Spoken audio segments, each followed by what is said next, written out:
Broncos country, what is going on? Your Denver Broncos have the best record in the NFL after a nice comeback victory against the Green Bay Packers yesterday.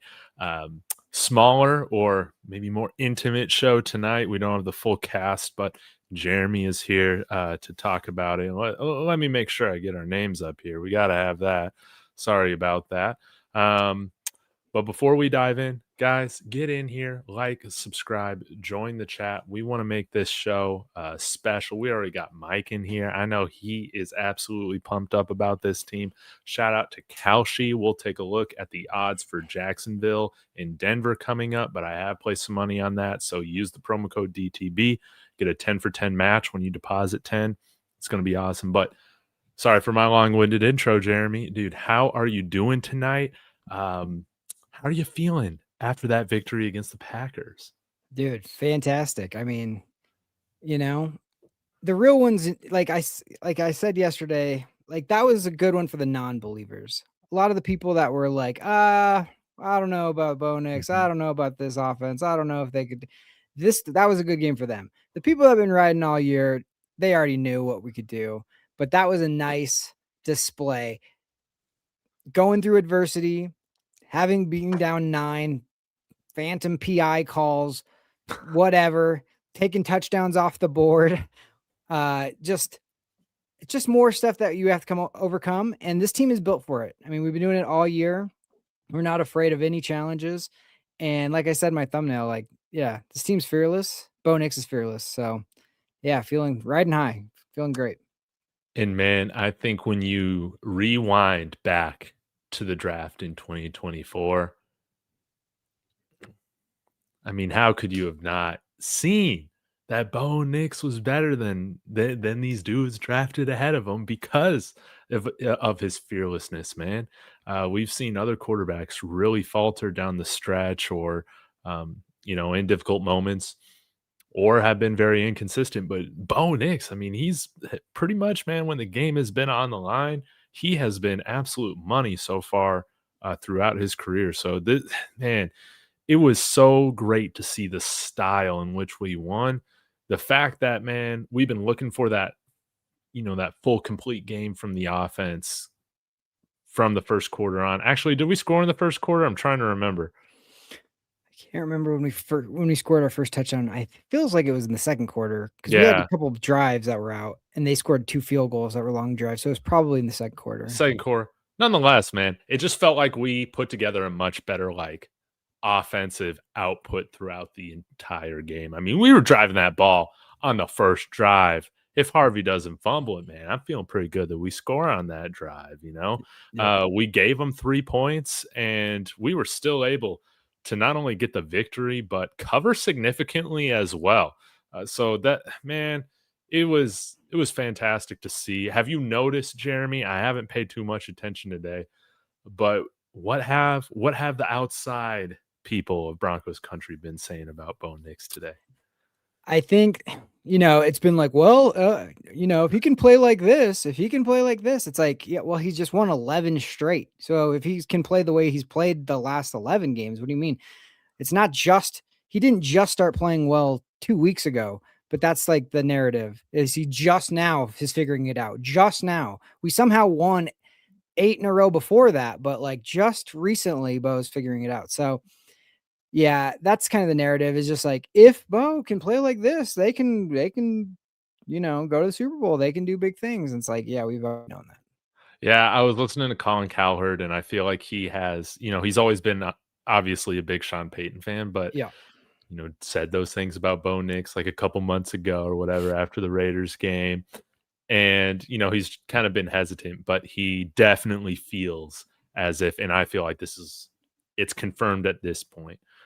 I can understand a little bit of an argument for Buffalo, but I mean, Denver's the best team in the AFC. And if they have home field advantage, he's saying that they should be able to go to the Super Bowl. I mean, you got to win 2 games to get to the Super Bowl. And if we lock up that 1 seed, man, I feel so good about our ability to win at home. And yeah, I don't want to get too caught up in all that because we still got to talk about the game. But it's hard for me to see, Jeremy, as long as this team comes in prepared, it's it's hard for them it's hard for me to see them not, like, even if they get punched, man, not countering with a couple of their own shots as well and getting the job done. Yeah, no, this team is comfortable being uncomfortable. They're comfortable with being behind, even in the fourth quarter. It's like they have that belief that we're going to get it done. You could tell the chemistry of this team. I don't know if you caught the mic'd up segment after Mm, last week's game, no. but they mic'd up Sean, Bo, and Benito. And I would recommend checking that out because there was, I mean, the one that had kind of circulated the most was just like on the sideline right before the game started. Sean leaned over to Court, who was standing next to Bo, and he said, "Hey, we're going to try to get you the ball right off the bat like we always do sometimes." And he goes, "You can't," and then Court goes, "You can't always do something sometimes." And then he like taps Bo just like catching him as like that's like a, you know, an oxymoron. Like you can't, that statement's illogical or whatever, but he just taps Bo and they both start laughing. And then Sean has a big smile about it. And then Bo goes, "Got him." And then it's just like you could just tell like it's like a family that like loves each other. Even when Bandy scored yesterday, and he spiked the ball and he's all like celebrating whatever. Both Bo and Court sprinted to the ball to go make sure that he got to keep that ball. Like their heads were like, we're so excited for this guy, not for the fact that we just got a touchdown and now we have the lead or whatever. It was this team is super tight. And that, I mean, Bandy's a practice squatter all year, and you could just tell how excited all the offense was for him. And Mm, you know, there's a lot of people I think in the NFL, a lot of different teams and different seasons and all that where people kind of business as usual. You just go into work, you do your stuff, and you go home. But like this team, like I really give Sean a lot of credit. And I think that's part of his genius is like those extra extended road trips that we're going to do in West Virginia, the whatever. We're going to go to London early. We're going to do all these things. This team is super, super tight. They play for each other, but bigger than all of that is they have a belief in each other that they're going to make the plays that mhm. need to be made. And I think that's overcomes so much. And other teams just don't simply have that. Yeah. And it's why, man, it's why I feel like we got a legitimate shot. Who would have Oh, thought, man, 100%. at the beginning of the season to win the Super Bowl? You know, when we started, we're like, man, this team might lack some killer instinct. I can't believe we were talking about this because ever since that Chargers loss, I mean, uh, they haven't made an excuse come the fourth quarter. They have finished every single game, no matter what the score differential was going into the fourth quarter. And you know, obviously, you know, Jeremy, your memory is a little bit better there in like 97, 98 with Hmm. those teams. I can speak to it with 2015, but you have such a vast Broncos knowledge, man. How does like the vibe with this team compare to some of the other Super Bowl winning teams or Super Bowl caliber winning teams, you know, our Broncos have had in the past? Yeah. 97 was like the redemption tour because 96 we were like something like 14-2 or something crazy high, and then we lost in the first round to Jacksonville. And that Mhm. was the most devastating Broncos loss of my lifetime of anybody at that point because Elway was getting up there in years and you had the run game, you had all this, you had such a successful season, and to go one and done like that was so tough. And that was kind of like proved that there's levels that you have to level up, right? Because we hadn't been in the playoffs the year before. Mike Shanahan had just come in the year before. But that team was really, really good. But when we lost that game, like John Elway was like about to cry. Like seriously, like there's reports of his family saying he cried after the game and they had never seen him cry before. Like that's how much it meant, you know? And I'm so excited to watch this John Elway documentary. But the next year, 97, there was we didn't roll through teams. We lost a real heartbreaker in Kansas City, and we were like, okay, well, we're gonna have to do it on the road. And but it was the same type of thing. It was there was a belief, and there was a we're gonna figure out a way to win. And then when it got to the Super Bowl, we had lost 5 Super Bowls at that point, where people were like, or I guess it was like 4 Super Bowls at that point, but 3 already with Elway. And people were like, I almost don't want to go to the Super Bowl because I don't want to go there and then lose. It's so heartbreaking. And I was even like, I had never experienced a Super Bowl win, but it was that team that just was the underdog mentality of like, they disrespect us. We were 13.5-point underdogs. We were the smaller team. The AFC hadn't beaten the NFC forever. So it had a very similar feeling similar to this team as like, just nobody really believes, like, yes, you're good. Yes, you're good enough to maybe get there. Maybe you're good enough to be the best in the AFC, but you're not going to win. You're not going to be the best. You know what I mean? But it's like, all that matters is inside that locker room. And that's why I feel like we don't have a ceiling for this team, because when you look at the way that these guys play for each other and believe in each other, that's where you can go all the way. And I think 2015 had that.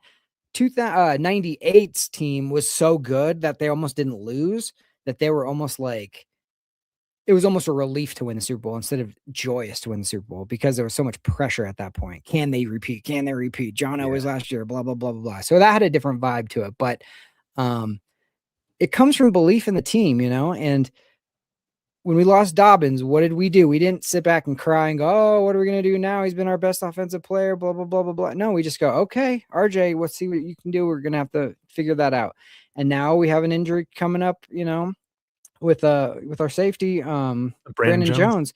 So it's another one of those where it's just like, okay, well, PJ, you started last year. It's time for you to come in and ball. And I thought he played really well yesterday. So like, it's going to take a collective team. You're never going to get through a whole season unscathed. So I just think this team has what it takes. Like, just the makeup of the team. And that's the way that they've drafted and the way that they've signed people. Yes. Yeah. There's no division right now. And I feel like the Broncos are a great example of the sum of their parts is greater than, the individual, Talent. holes. Yeah, talent added up, right? Crushing it, man. Go subscribe to his show. Saying these guys are selfless. They just want to win no matter how. That's right. And again, man, love Cortland Sutton. Love Cortland Sutton, the captain, wide receiver that's not a diva, is a rare breed. It's a rare breed. I'm glad we have one of them in Cortland Sutton. Landon Lee, it feels so good to be the only 12-2 team. And Jeremy, I want to ask you about this. Yes. Because I feel like you'll have great knowledge and perspective on this. But going back to 2015 and D-Mac, when I had him on my Buff show like forever ago, we ended up talking about the Broncos, and he was saying how like Gary Kubiak, a hot take, but that's like his favorite Broncos coach of all time, or who he thinks is the best. And he really got it, like every single button that he felt like Gary Kubiak pushed that year in 2015 was like the right button to push. And he navigated some really hard things, obviously, in 2015 with that Manning injury really, really well. And just figuring out, hey, when to bench some of the guys on the offensive line, and, how to divvy up the touches at running back. But now I'm starting to look at it. It's like Sean Payton has had a pretty good track record this year of seeming to, pushing the right buttons, especially like with the media narrative. I mean, I think he's always playing 4D chess. Like, he never says anything that's not calculated, right? So comes out, talks about how the team is a Super Bowl caliber winning team in training camp. We're losing games, at the beginning of the season. Obviously, that stuff with Bo Nix, with Colin Cowherd and Chase Daniel talking about, do they need to draft another quarterback if it's like this? I don't know. But I'm curious, like, what does Sean Payton do now to kind of keep this team on edge, now that when they look at the standings, they're on top? What do you do? And what did Mike Shanahan do, like, during these runs to kind of keep guys motivated? Yeah, Shanahan, unfortunately, like, sometimes would, like, he'd have some seasons where all we had to do is win one of the last 3 games to make the playoffs, and we'd collapse, like, on certain seasons, because Shanahan, I think the difference, in my opinion, is Shanahan had the perfect makeup of players and team to go along with the way he coached, just like Sean does right now. Mhm. That's why he was so successful turning around a team that was 4-12 into 14-2 into a Super Bowl winner 3 years later, right? But later on, he started swinging for big free agents that weren't panning out and maybe character issue guys and and then you didn't have the right makeup, and that's kind of where the downfall went. It was the general manager Mike Shanahan that let down the coach Mike Shanahan. Travis Henry, Yeah, just guys like that. Travis Henry played well, but he played well off the field too. Uh, but what Sean has done so brilliantly, and that was the thing with Kubiak, is Kubiak, I think he was just like so empathetic of a person that he took on too much, and his own heart couldn't take it. It felt like he would always have like too much stress, and I feel like Harbaugh can be like that too. Like Yeah. he's had issues the same way, but Sean understands it's like if I get the right type of guy at each of the places I need, I know how hard I can push and how I know how to like pull the levers and flip the buttons on these guys, right? I don't need to worry about like somebody getting super pissed and doing what, you know what I mean? It's like that's the key to Sean Payton, is not only figuring out what he has, like, the car, he understands the car and he can drive that car perfectly. It's not a new thing where it's like, I don't know what this is going to do. He knows the team so well. That's why it's so successful. And his genius has been motivating guys, avoiding traps, coming up with games that we should have been down that we weren't. Like he's done it all year. So Mhm. you're right. This is the first test of where it's like, we're going to finally hear a lot of press clippings about how great we are, which we haven't heard that nationally. We've heard that maybe locally. Mhm. And that's going to be a new test for him, but we haven't done it yet. Right. We haven't, what have we haven't accomplished it. Where we want to go is now not just winning a playoff game, not just getting to a Super Bowl. We want to win a Super Bowl. That's the goal. And there's no reason why any of these guys should feel like they can't do that. But none of them have done it. So therefore, that's how you motivate. It's like you haven't done it yet. And the way to do it. And I love the fact that PS2 in his press conference after the game yesterday goes, we still have a lot of work to do. We are not a finished product. And that's what's scary about this team. That's the mentality this team has to have. If they can have that mentality, they can go everywhere, anywhere they want to go. Mhm. Mhm. Yeah, I feel exactly the same as PS2 with that. We have not reached our peak when it comes to this team, and Jeremy, I just gotta say, man, you're absolutely cooking tonight, Oh, thanks. and the patient coming in here with some praise for you as well, saying, I just want to say this is what Jeremy and I saw in Bo Nix since the draft. And I'll caveat that saying, Jeremy, you wanted him in Denver before the draft, too. That's why we Absolutely. have defended him nonstop. Um, and crushing it show coming up. This is an interesting question, man. Do you think this version of Peyton could have won a Super Bowl with Brian Greasy, or rather, do you think Sean Payton could have developed Brian Greasy, or was just Brian Greasy just, riding off the coattails of his daddy? Brian Greasy was a good football player. He was not, he had limitations that almost, I don't know. That's a good question. I don't think so. And that's not any Brian Greasy slander, but there was, he had the ability to be some clutch somewhat. He Mhm, was very accurate, but he did not have any mobility and he did not have a strong arm. So those two things really limit you. The thing that makes Bo have like the high, like it always just drove me nuts, and patient can like back me up on this, is the low ceiling comments about Bo Nix, because he played in college for 5 seasons. Now all of a sudden that means he has a low ceiling is insane. There's nothing this guy cannot do. And the fact that plays that were made yesterday against a really good defense, where he was extending plays with his feet, keeping his eyes downfield, and then finding and delivering passes to little Jordan Humphrey, and that little cheeky one to Troy Franklin, where it looks like he was going to run out of bounds and then threw it right past the guy's ear hole, like, and Troy Franklin picks up another 15 to 20 yards.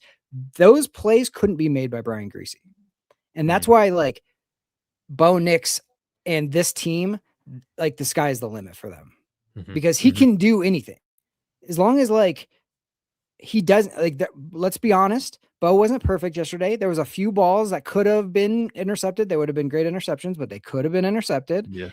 And those things can turn tides, just like we saw for us when we intercepted. So you can't just go full on, like, you know, whatever mode you want to, like heat check mode. I'm going to throw everything I want. There is a balance, but I feel like Bo has really figured out in that Raiders game. I know people didn't look at it that much because it was the Raiders, but like he is now stepping up in the pocket and delivering like just perfect shots, like finding people where before he was sprinting out too early or sprinting up in the pocket too hard or whatever. I feel like he's really seeing it well. Even McGlinchey said yesterday, like he's really seeing it well. So that's where, again, people go, oh, sure, against the Raiders. Oh, you did against the Commanders. Well, we just did it against Green Bay. Now we have another big test against the Jags. If we handle the Jags, because the Jags are playing really good football, Trevor Lawrence looks unbelievable. But like, if we do it one more week, I don't think that anybody should be able to, like, there should be no doubt. And the people that are still doubting are holding on to their preconceived notions, pre-draft, and all that kind of thing. Well said, man. And yeah, when you go to the low ceiling stuff, I feel like what limits these quarterbacks from becoming what they are, it's never the physical stuff. It's always the processor. Like, how are you mentally handling being in the NFL, right? Yeah. And Bo Nix is as smart as they come, right? You see these quarterbacks that play well into their 30s, and it's because their brain hasn't aged. You know, we seen that with Peyton Manning. You know, obviously, you know, John Elway winning his Super Bowls here at the end of his career. Kirk Cousins, freaking Phillip Rivers coming back. Yeah.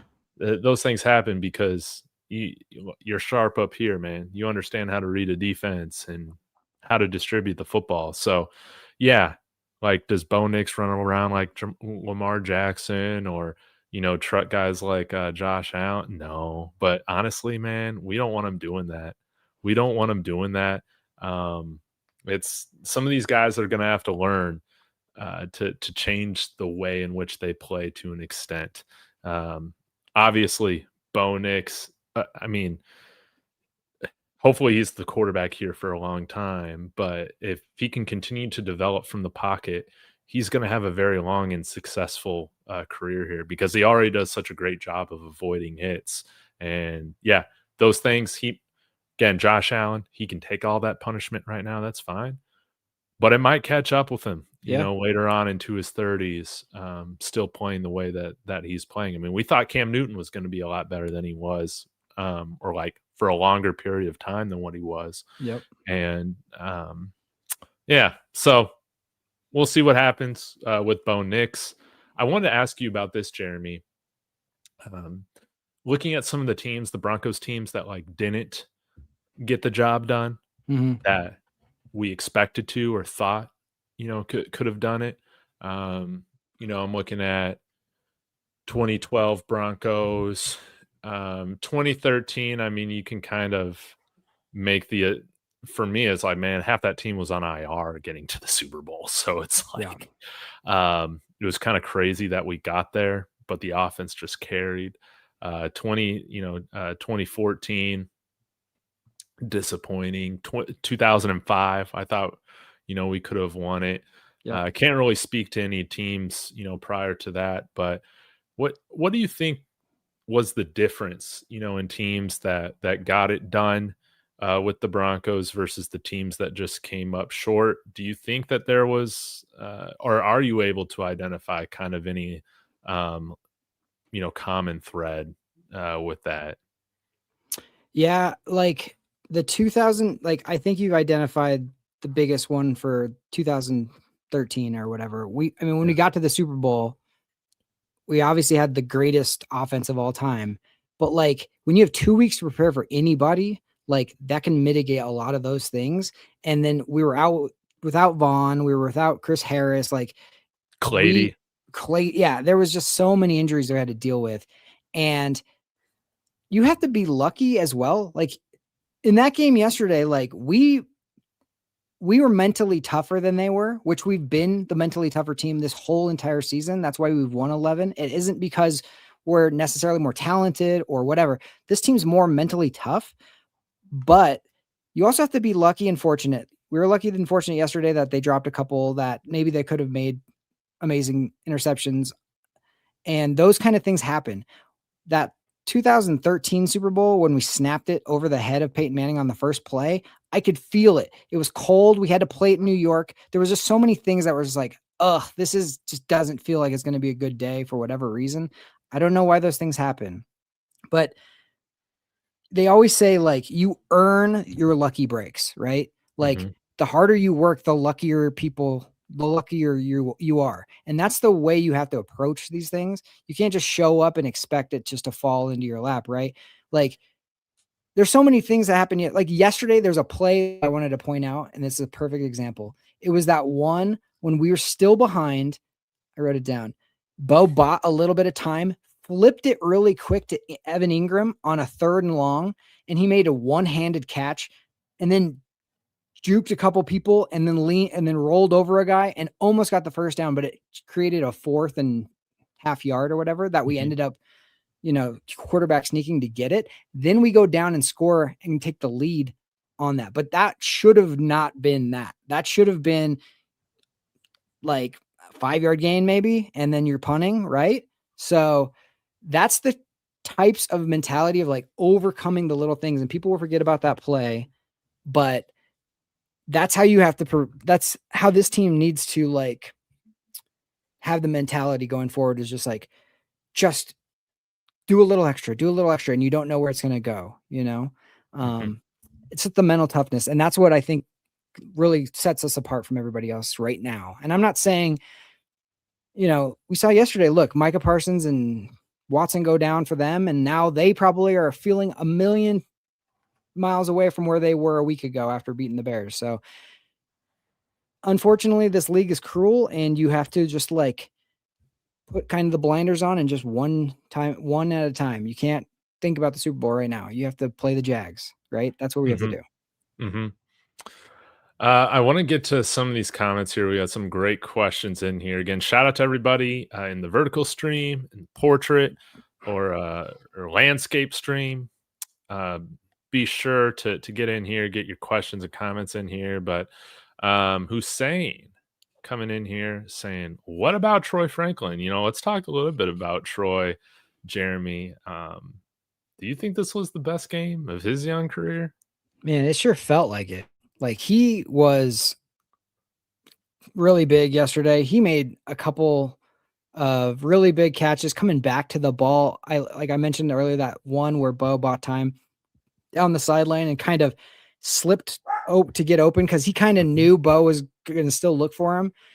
That's the kind of plays where it's just like, that's the chemistry and ability that he has. But the touchdown catch that he made was just like, he was expecting it, had to be there, had to change the angle of which he was jumping in the air, and then immediately didn't just stay up and take a hit. He caught it and then got down and crouched and went to the ground really quickly. He's learned from previous mistakes of like game situations that he needs to get better at. And that's where I was like the most proud of what he had done yesterday. Not only did he have good hands yesterday, but like it was the little nuances that has improved from where he was a year ago or earlier in the season to those little things that I was like, wow, Troy's playing well now. And, we said last week, like, is Pat Bryant got that brighter future than Troy Franklin, because Pat was coming on strong. Right. Well, Pat goes out for this game. Bandy comes in and Troy is now picks it up and takes it. So that's exactly what you want to see. So yeah, Troy had an unbelievable game. Yeah, we got a really nice core of young, underrated weapons. Excuse me, with kind of, Court still being that savvy veteran on pace for another 1,000-yard season. So that's going to be awesome. But so happy for Troy. Let's see him, continue to string together a couple, a few games like this to end the Yeah. season. That'd be really nice, where he's not dropping anything and he's just money. He's just Mhm. money catching these difficult passes. And I got to show this, Jeremy, too, before I totally forget. But I mean, the downfield passing. I mean, there might have been some other Bo Nix games in which, Cincinnati, I feel like was one where he had some fantastic downfield throws last year. But Yeah. maybe with the quality of the defense, I mean, just the passing chart was so good with Bo. Um, yeah, 23 of 34, 302, 4 touchdowns, and a 15.1% completion percentage over expected. I have no idea how legit that statistic even is. Like, how do you even determine what's Mhm. to be expected? But yeah, just throwing touchdowns from all spots of the field. Um, yeah, hitting all parts of the field. And look at this is stuff that you pointed out during his time in Oregon. I mean, just how good he was over the middle of the field. Now we started to see a little bit more of that, which was awesome. Yep. You couldn't really put Bo Nix in a box here. He was hitting it from everywhere, and that's what was really important. I know you wanted to ask me about, what was my favorite touchdown throw, That's right. but I was I'm about curious, Yeah. what was your? Sorry, I'm stealing Oh. your question, Oh, but that's let's get fine. to it. So, yeah, surprisingly, I don't know if this is gonna surprise people, but, my favorite what I loved about all 4 touchdowns, and that's the reason why I had this question, was because they were all very different, right? Like, one was this, perfect over the shoulder to court. One was that perfect timed, accurate one to Franklin that he goes up and makes that catch. The one to Bandy was one where he ran up, sucked the guy in because he was afraid of Bo's legs, hit Bandy. Bandy turns a corner and scores. But my favorite one was the little Jordan Humphrey touchdown because it was just such a perfect, like, they sent Harvey out really quick, which Mhm. just froze the defender on the left side, and Yes. it gave Laurel Jordan just enough in that zone to sit down, and Bo just was waiting for it and just low and away and just a perfect strike. And that was one where the Packers, if you look at their body language, were completely like, we're helpless with that. Like, there's nothing we could have done. Like, There they were couldn't. 3 defenders right there, yeah. I mean, it was the perfect placement. And Lil Jordan Humphrey had a great day as well.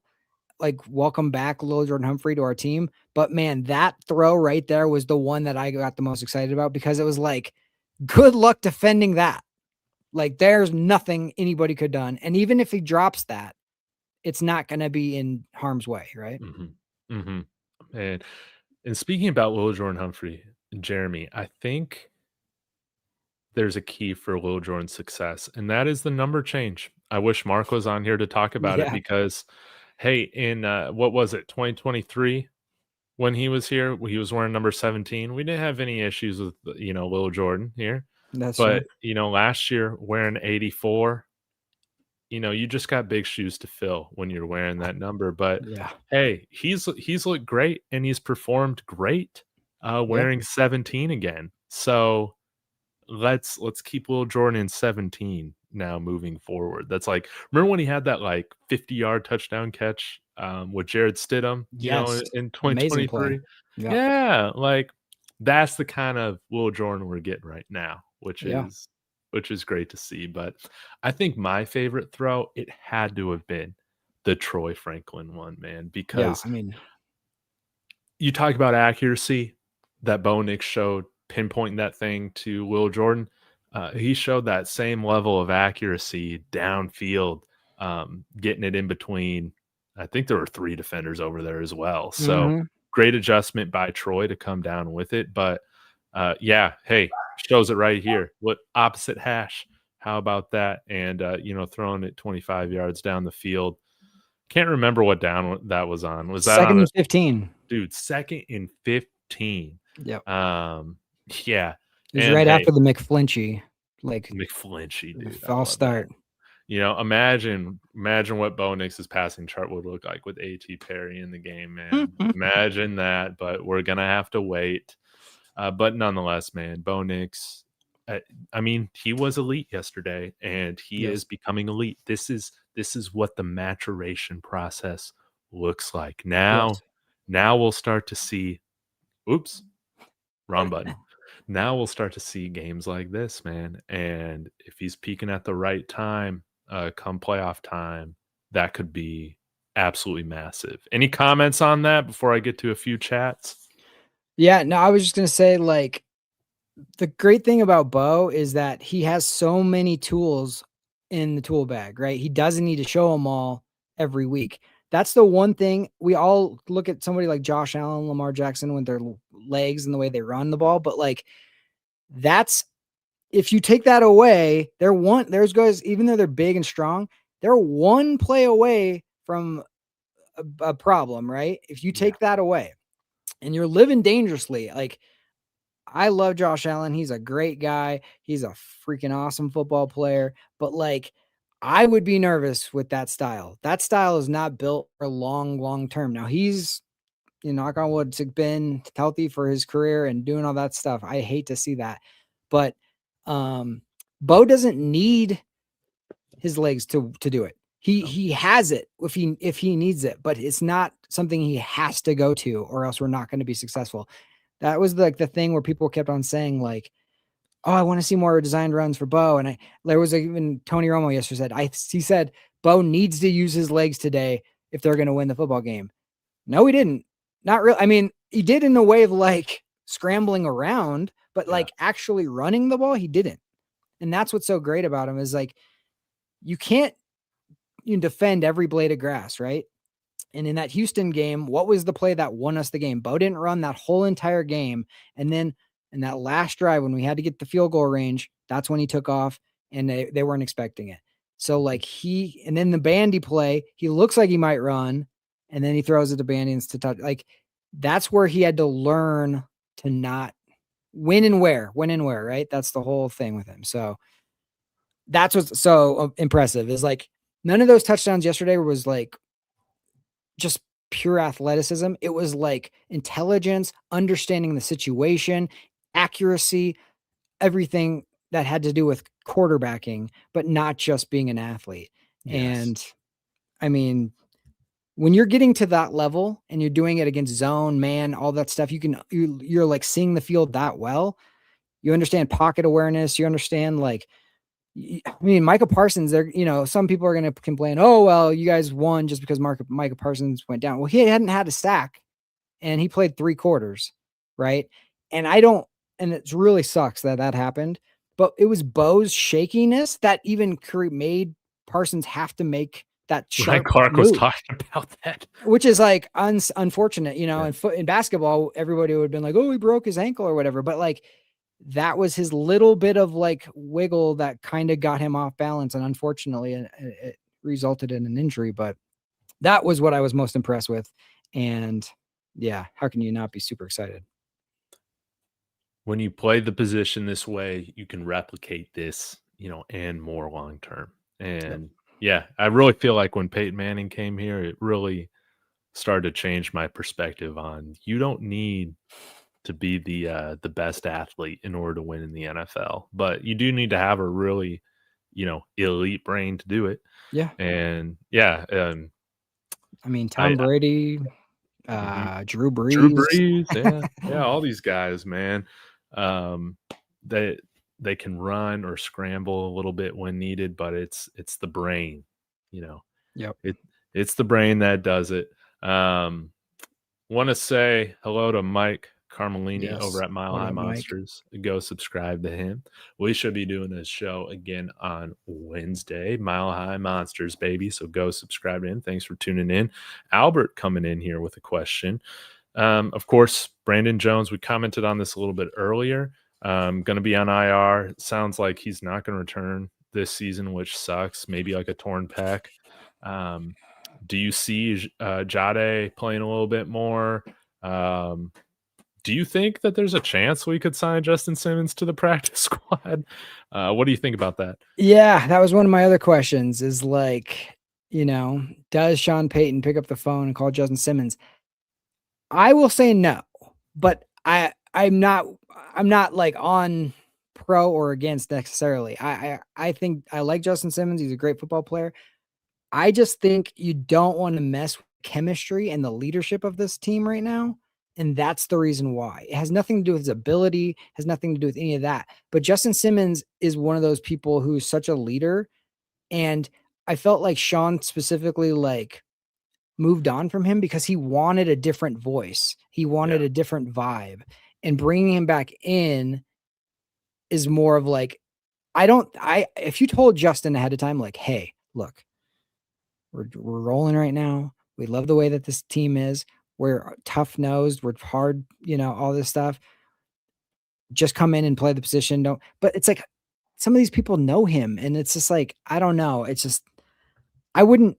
I just don't think he will. But if he wasn't such a big leader, like that's unfortunately like then like working against him being Yeah. his personality. Yeah, he was like the leader of like all these terrible teams. Right. Like, not necessarily his fault, man, but yeah, I mean, I would be pumped if they signed him, but He's the way great. you describe it, it it makes total sense on why it probably won't happen, man. Yeah.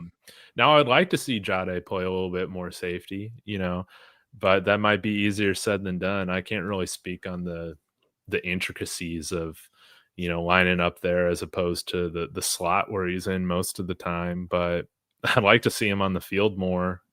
And I think he's probably got a little bit more range than PJ Locke does, but Locke played great. He played Yeah. fantastic. Do you remember when the injury occurred? I don't remember like it happening. Yeah. I can't speak to the play, but all I remember is that the broadcast was saying that, yeah, he didn't return for this drive or whatever. But do you remember like what part of the game it was? Sometime in the second half. Yeah. Okay. Because it felt like in my notes going through the game, like up until the PS2 interception, I felt like this defense had not been the same since the bye. I don't know what was going on.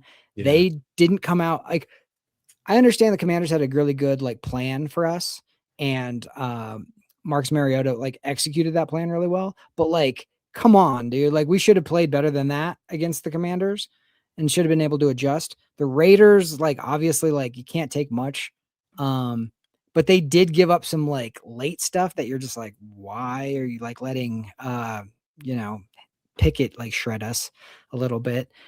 And then this game, the way it started out, it was just like, I mean, thank goodness we held them to 2 field goals early because it took us a little bit to get going. But again, it felt like this defense was not the same. And then that PI happened, and then they scored on the next big long touchdown Oh, to Jacobs, freaking which Jacobs. freaking Jacobs, dude. They're like, hey, he might be out. And I'm like, we are not going to be that lucky. He won't somehow he'll be like 50% chance of playing, and then he'll play, and then he'll be unbelievable. And that's exactly what happened. Always happens with Jacobs against us.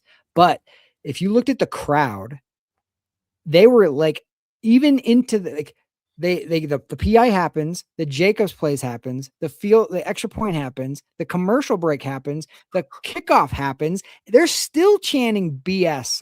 The whole crowd was chanting B bullshit, the whole, and I was like, oh man, this is crazy. Then the offense goes out 3 and outs, and that's when PS2 made that play. Mhm. And then it was like, we're back to being an elite defense again. And I don't know if it just needed to lock in. I don't know what happened. And I was just wondering how that like lined up with the Jones injury. But Yeah. it was interesting that we were able to flip it finally, because we just felt like, I don't know, just weren't as intense as we had been or something. Yeah. Yeah. I I don't know mean, what it was. I said yesterday on like a scale from like 1 to 10, I'm like at a 5 of like concern for the defense kind of moving forward. Like, it's moderate just because we kind of flailed last season and into the playoffs. We got, absolutely daddied by Buffalo. Um, we got to stick it to Jacksonville this next week, man. I know they are, since they acquired Jacoby Myers, they've been like unstoppable for some strange reason. But this is a team in which we should force Trevor Lawrence into some like serious mistakes, man. That's how I see it. I thought that an elite defense should make life a little bit harder for Jordan Love and the Packers, but dude, it was like his first read was freaking open every single time. Mhm.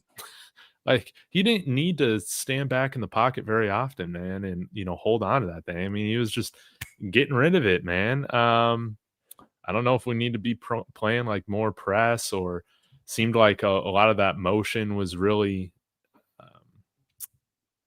giving us fits on the defensive side of the ball. But the one thing that gives me confidence is that we played so much better in the second half against their offense. I mean, I think. Yes. How many points we give up in the second half?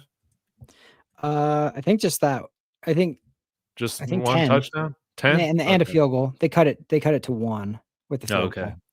Yeah, who cares? But But like dude, 100 yards in the second yeah, half, 110 yards, something. yeah, yeah. Also, guys, Mark is in Mexico. Kodiak had work, so that's why it's just us. I'm not gonna say it's better, but I mean, we do have something good going on right Mark now, is in the which is, comments. yeah, Mark's in the comments. Let's see, 8 points. It was 8 points? Dude, I can't even. Well, they had the Jacobs touchdown in the second half. That was the first. That Did they was go like for right 2? after the PI. No. And then I don't know what 8 points is. I mean, we won by 8 points, but then they kicked a field goal to cut it to, uh, was it 24-23 or whatever it was? Dude, all I know is that we should have signed Josh Jacobs in free agency a couple years ago, dude. Like, We that guy's tried. absolute kryptonite. Ooh, imagine if we had him, man. But dude, that guy just lights us up every single time. Dude, that catch he had over Drake Greenlaw. Oh, so mad. Why does this happen to us, man? Why do these guys just make catches of their careers I know. on our guys, man? Like, I was mad about the coverage at first, and then I went back and watched a couple times, and I'm like, that's just a really good catch. I can't really. I mean, he got his hand in there. Just good on him. I mean, yeah, he always plays good against us. Always. I don't know what it is. I know. Oh, I did want to comment on this one, because I feel like there's a lot of Broncos country that's probably, I think rightfully, like with this, is Dakota saying, like, let's not get too excited till we see how Sean Payton handles the playoffs. He's traditionally not a big game winner. And I think that there is, truth to this, obviously, with the games that the Saints lost in their playoffs. You could talk about ref ball as well with that. The refs don't exactly like Sean Yes. Payton either. But what I will encourage you, Dakota, I'm not going to debate on that. Sean Payton does have a big one, but he's also lost, some big ones as well.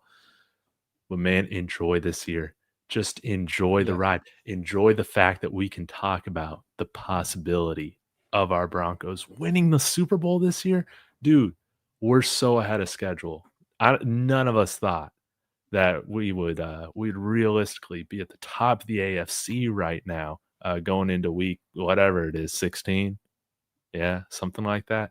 So yeah, we'll worry about Sean Payton and all that, I guess, when we get to the playoffs now that we've clinched it. But man, enjoy the ride. It's been way too long. It's been way too long since we've been at the top of the AFC, right, Jeremy? Oh man. I predicted before the season started 12-5, and I felt like I was being optimistic. And now we're 12-2. You know what I mean? So it's just Yeah. like I Yeah, didn't even see this level coming, I think I honestly. had 13-4, and I felt like that was like Out there. orange glasses, dude, But I feel like I might have even underestimated this team, and we'll see. But let's get to the big question, because I had a hot take, and Okay. I am so excited to debate this. I said yesterday on my post game show with Mike and Zach, man, who cares about losing a game? You play to win the game. You play to win the game. Mhm. Once the playoffs hit, it's the playoffs. But, Jeremy, and I think I would say from reading the comments over the last few weeks, I think most people side with you. But let's hear it, man. Why is it important for, the Broncos not to maybe wipe the floor with every opponent here left in the regular season? Well, I'm taking my like advice from Aqib Talib, from Benny Fowler, from the guys that have been there before. And here's all I know is when we won the Super Bowl in, 97, we were not, you kind of need that edge. You need that like disbelief. You need that like fire to be like, they think we can't, we think we can, and that's it. Right.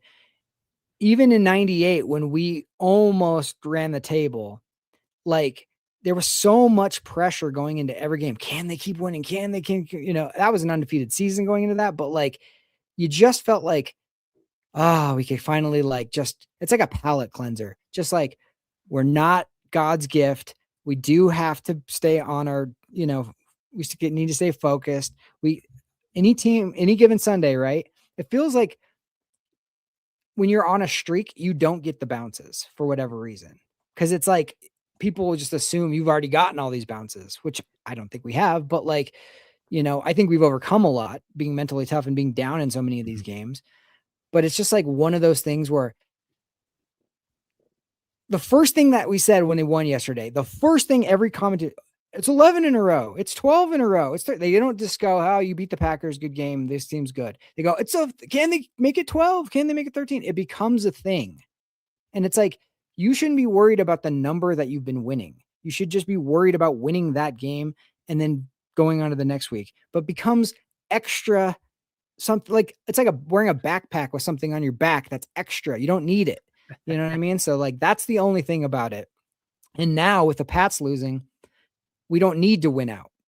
We can comfortably lose one and be fine with it. So I'm going off of them, and it just makes sense, right? Because it's like it just keeps you focused to whatever is the task at hand, I think that's what it is, basically. I, I think what you say, I mean, it's valid, dude. Absolutely valid. And I think the harder road could be, hey, just having this streak. But, history is meant to be broken. Records are meant to be broken. History is meant to be made. I think what the Chiefs had a 15-game winning streak when they won the Super Bowl a few years back. Commented in my Discord, ChatGPT misled me. They said the Patriots won, like 18 straight games or something like that, in 2003, but that was 15. They won 15. I think if the Broncos were to win out, I think it would go to 17 for what it's worth. Yeah. Now, for me, man, I might be superstitious, but hey, I just want to see him win every single week. But I do wonder, we go back and we talk about Sean Payton and the 4D chess.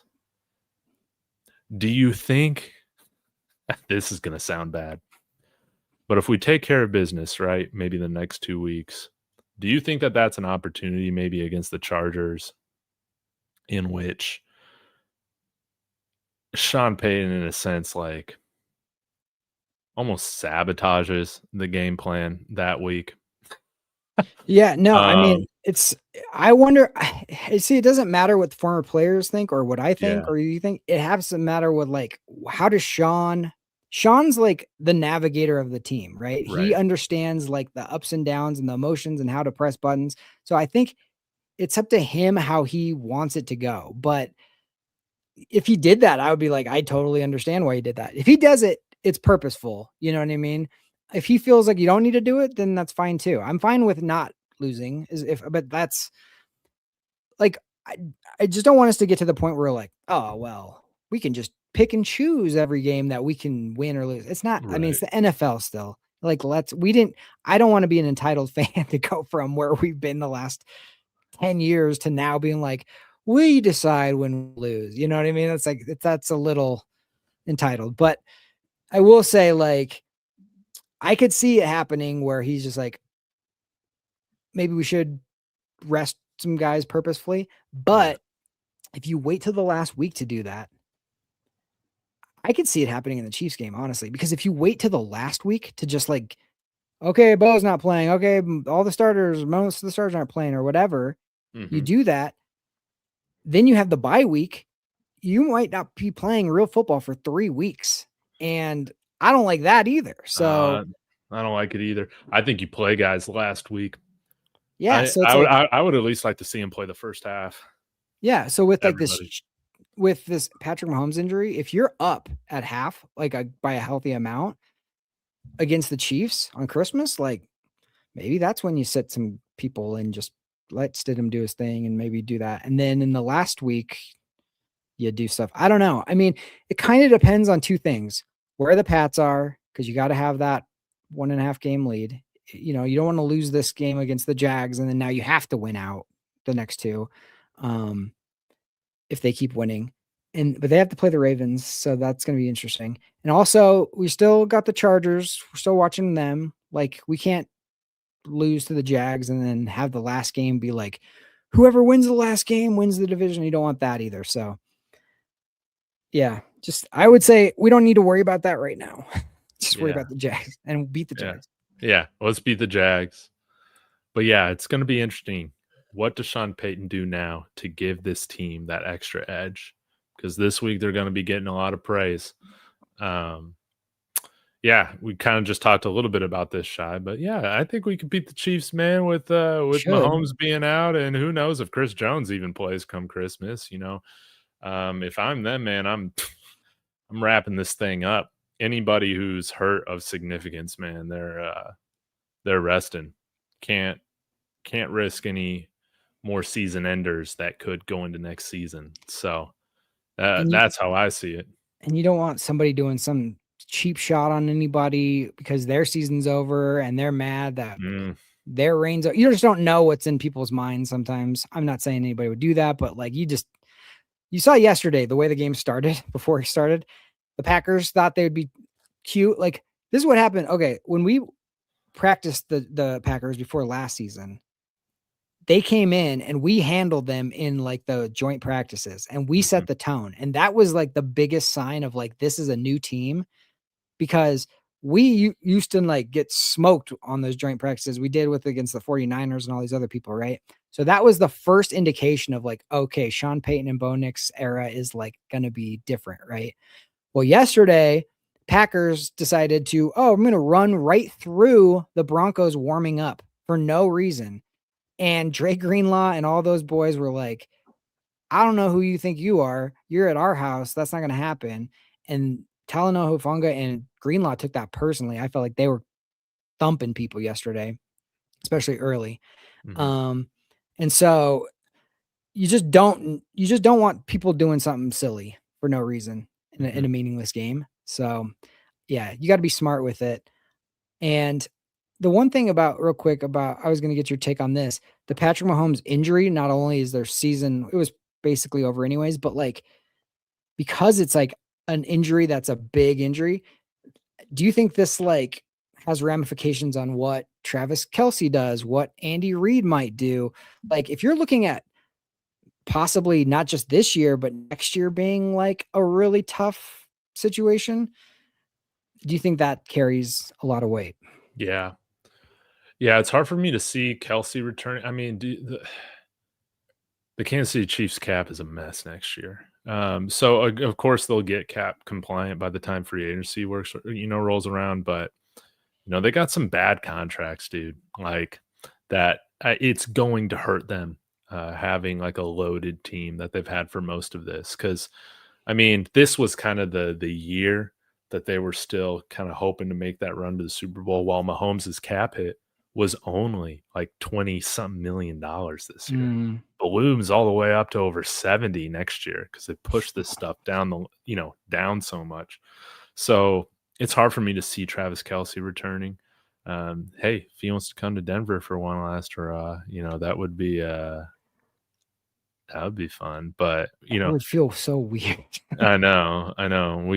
But he's kind of washed, but he's still like, better than our tight ends, I guess. But yeah, I don't know what Andy Reid does. It's hard for me to see Andy Reid leaving Mahomes when this happens. Yeah. So, um, but yeah, I think Travis Kelsey might be done, man. This guy's not talking to the media after any loss this year. Like, I, th- I think he's just done. Yeah. I think he's like mentally just over it. Which I mean, he's had a great career. So, um, yeah, He can give advice. He could be the muse for all these upcoming albums, I guess. That's what yeah, he I wants to guess do. so. Yeah, yeah. Well, he's on to bigger and better things. His life is as a show boy, right? I Life as guess. a show boy. Yeah. Pro 16 coming up here. Is it possible to win a Super Bowl with just an average running game? Mark saying any concern over the rib injury. We did sign that guy Schrader to the 53, and I'm going to drop a video on him tomorrow because dude, the more I read about him, dude, this guy's awesome. I can see why Sean Payton signed him. But Mhm. yeah, I personally think yes. What do you think? I don't remember the Patriots ever having an exceptional running game. Even the Chiefs, when they had, I mean, Pacheco's good, but I don't think it's like that was never like the emphasis of their offense. So definitely, I think you kind of have to pair it with what's the defense like. If our defense is playing super well, like even the Peyton Manning year, the 2015 year, I think I wouldn't say we had an exceptional running game. We had clutch running games, like CJ would come up big in certain spots, but like it wasn't like, oh, let's just feed CJ Anderson and just like get out of the way. That was not the thing. So yeah, absolutely you can. But I mean, you got to have like a good quarterback and a good defense to have an average running game. Mhm, You can have a good running game and a good quarterback and have an okay defense as well. You have to have like two of the three, I think. But you mhm. can't have a bad defense, a bad running game, and just a good quarterback.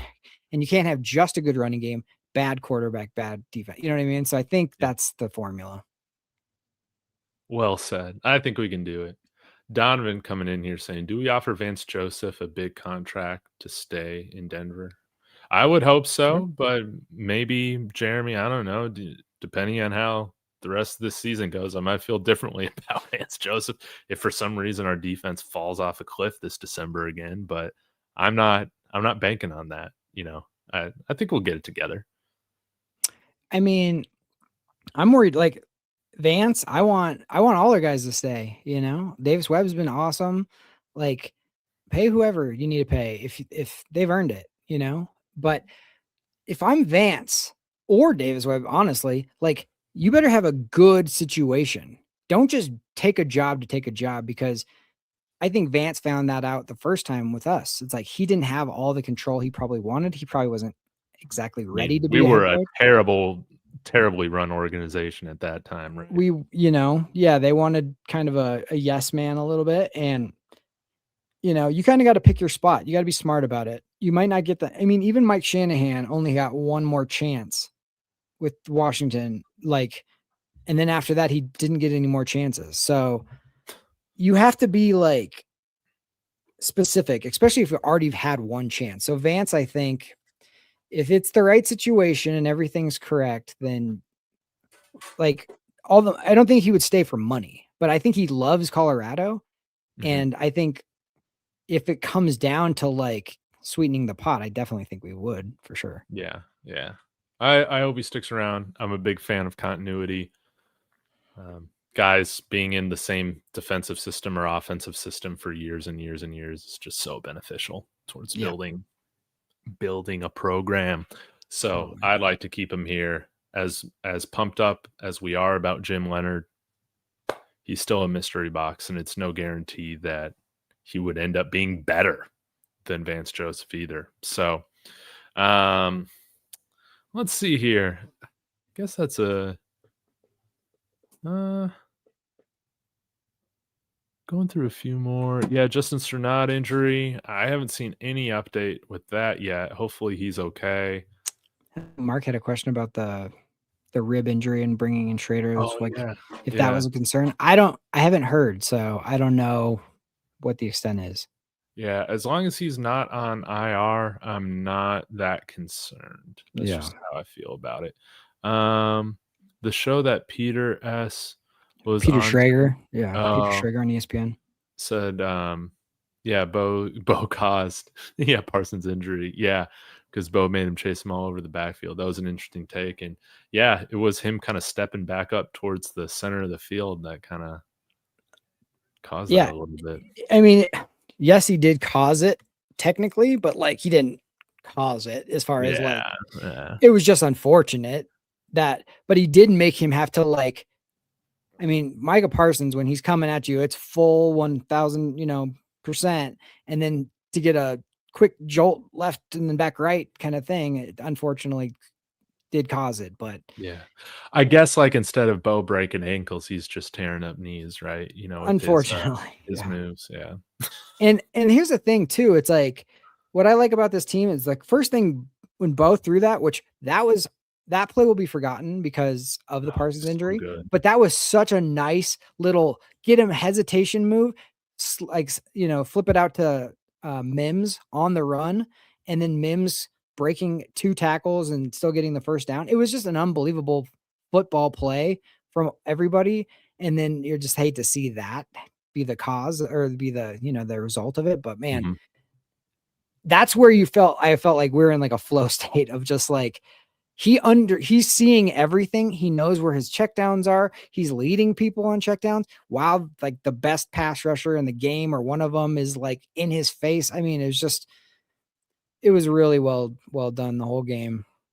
Yes. And I was just like, oh my gosh, he's balling right now. Yes.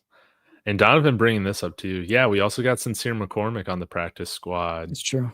Dude was heating up at the right moment too. Does McCormick get activated down the stretch? I mean, I'd like to see what he could do. I mean, I don't maybe this is a hot take, Jeremy, but I feel like he might be better than Jaleel McLaughlin, you know? It's it comes down to it's not a matter of talent sometimes. It comes a matter of some Right. familiarity and knowing what to do on certain plays. Like the last thing you want to do is put Sincere McCormick out there, him missing a blitz pickup, and now Bo's getting blasted, and now you're in a big trouble because he got something. So that's what it comes down to when that kind of stuff. If you just want to bring him in and knowing it's a run play and just to see what he's got, sure. But like at this point in the season and the way that season has gone, you have to go with the ones that you trust. And people that have only been in the building for a week or two aren't going to be that. Yeah. No. You're right about that. Trust is the biggest thing. And hey, I'm gonna trust right now, Jeremy, as we wrap up as well, that Broncos are gonna get I'm gonna trust that they're gonna get this done, man. Over on Kalshi, again, use the code DTB for a nice little $10 bonus. But yeah, did throw $7 or so here on the Broncos to take care of Jacksonville and win by 3.5. So they got these different spreads. I don't know what the official, Vegas spread is, but this is a game in which Denver should win. But this Jacksonville team, somehow they just win games, man. Yes, yeah. And they're gritty, all that. Anyways, join me on Kalshi, code DTB for a $10 bonus once you deposit 10. That's what I'm going to be doing. Thanks to them for sponsoring the channel as well. But Jeremy, any last closing thoughts or anything as we look towards Jacksonville? Yeah, just it's going to be interesting to see how they deal with national media hype because we haven't had that all year. That's the Mhm, one thing that's going to change from last week to this week, right? mhm, And we're also going on the road. So that's another thing. mhm, That's why the first seed is so important because when you come into Denver in the cold, in with the altitude, with our defense, with the crowd, that's tough. I don't care what generation of player you were. If anybody who's ever come into Denver was like, that's a hard place to win, right? Against the Broncos. So mhm, that's why in 2015, like I honestly felt like the Super Bowl might have been won in that New England snow game in the season because that's what gave us the tiebreaker to get the first seed, which gave us the AFC championship at home. Because who knows what happens if we had to play that game in New England and then we go on to win the Super Bowl. So the number 1 seed is all that matters right now. It's Yes. going to be interesting to see. Like, I just don't want anybody to relax or feel like they've arrived because they're young and they haven't done anything yet, right? No. And We haven't won the AFC yet. We haven't locked up that number 1 seed yet. Yeah. My one question I had for you that I hadn't got to, and I'm just interested in this, is it's basically the threat check. After Buffalo beat New England yesterday, are they now our biggest threat in the AFC, in your opinion? I think so. I think so. Drake May has yet to have one career fourth quarter comeback, man. And maybe he needs, and that Patriots team need to go through a little bit more like what they went through of getting punched over and over again by Buffalo before they kind of developed that resiliency. We went through that a lot last year, as well as at the beginning of this season, to kind of become calloused enough to win those games, right? Yeah. Buffalo's playing real good football. And I know they're a fantastic team, but that's inexcusable, man, from New England to blow a 21-point lead at home. I don't care who you're playing, man. That is inexcusable. So, yes. And Josh Allen has torn us up. I feel like whenever we play him, outside of maybe that one game that we won in Buffalo in 2023. But he is coming here to Denver and absolutely obliterated us at different points. So that is, yeah, they're the team I'm most concerned about right now. Yeah. Okay. Yeah, they've been there. They have the most experience. And they're going to be, the one good thing about Buffalo is the pressure is all on Buffalo. Even if we're the number 1 seed and they have to come here, if that happens, everybody's going to pick Buffalo. Yes. Which I like. Yeah, maybe that's what we need to keep that edge, right? Exactly. Yeah. Because it's like, okay, Josh Allen, like Joe Burrow's not in it. Patrick Mahomes isn't in it. You have this runway to the Super Bowl that you have not had. And now you have to go through these 2 second-year quarterbacks to get there with Drake May and Bo Nix. You should do it, right? But Buffalo is Buffalo. They've never been able to get over that hump. And you add the pressure to that and them on the road. I don't know. I still like us better. I think last year that playoff game just got away from us. I think, we missed a field goal that should have been tied 10-10 at half. And then who knows? But it's fine. It's just, that's the way it went. But I honestly feel like that's the one team that we maybe haven't beat and we've gone through yet that they need to see one more time. Like, they need to go through that. But if it comes down to us in Buffalo in the AFC Championship, I'm not going to complain about that. Dude, that would be sick. And it's looking like, man, Steelers are in good position right now in the AFC North, which is just insane, dude, at 8-6. I would hope that Steelers somehow, dude. They just always are there, man. It's like, it's unbelievable. It's unbelievable. I know. I don't know how they're doing it. Well, Jeremy, man, this was an awesome episode of Horsepower Hour. I'm glad we did this. Anything else going on before? I guess you'll do a post game again after the Jaguars game that people can keep a lookout for. Yeah, we should be doing a post game, and hopefully it's just one more on the notch. I honestly feel like if we get past the Jaguars, then then the first seed should be ours. Like, we need basically 2 wins to lock it up, right? So 2 wins to win the AFC West, 2 wins to have the first seed.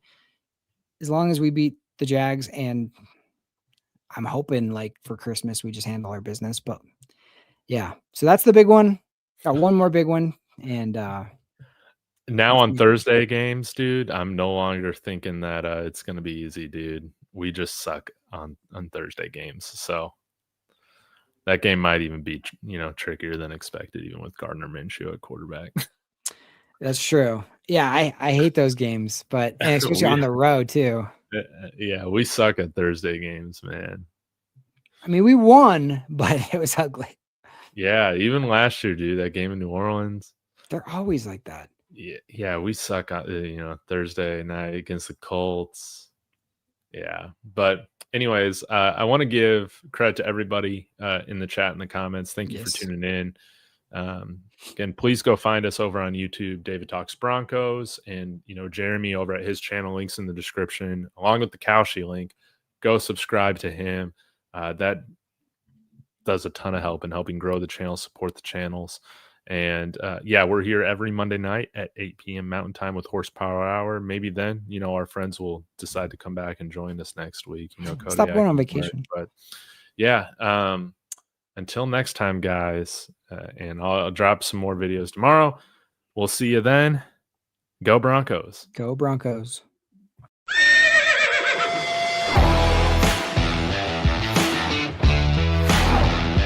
God bless Bo Nix. That's sacrifice. He's grabbed and he's going to be